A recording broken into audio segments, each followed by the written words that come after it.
What I really want to focus on is the tropics because we did get in the 11 o'clock advisory for both tropical storms Brett and Cindy. So let's start with Cindy, as this storm does show some signs of strengthening, which was expected. Wind speeds are now up to 50 miles per hour.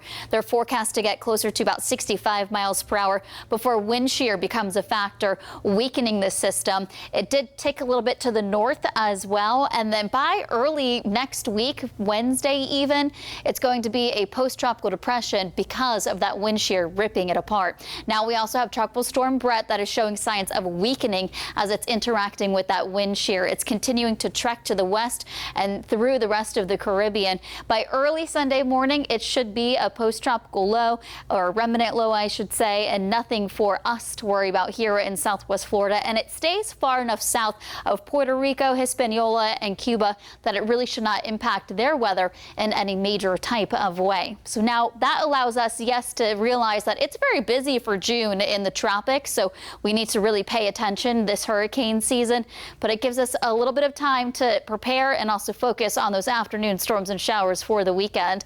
Now clouds and radar, as I told you, sweeping across the nice and dry. Temperatures right now in the mid to upper 80s already, capping out in the low 90s for today, but when you factor in the humidity, peak afternoon hours, it could feel like it's up to 105 degrees. Overnight lows going to dip into the upper 70s under partly cloudy skies, being warm and muggy. So radar is nice and clear for now. Won't stay that way for long. Between about 3 and 7 o'clock today, we're looking at scattered storms and showers, mainly impacting our inland areas, but it doesn't mean our coastal communities can't see an isolated storm.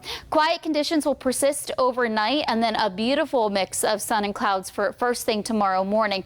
Right around 1 o'clock, though, up and down I-75, that's when we'll see scattered storms and showers develop, becoming very widespread for your Saturday. This is a look between about 4 or 5 o'clock tomorrow, almost all of us getting in on that stormy weather. Dissipating right around 8 o'clock, quiet conditions overnight, and almost the same timeline for Sunday. The coverage just not quite as wide. So right around 1 o'clock near I-75, the storms start. They push inland and dissipate right around 9 o'clock in the evening. So here's what you need to know with the 7-day forecast. So for today, we saw a couple of early showers. We'll see late afternoon storms, highs capping out near 93. Increasing storm chances on your Saturday, a little bit better on your Sunday. And by Monday and Tuesday, it looks like we have more isolated storm chances, but the heat sticks around with those highs capping out in the low 90s.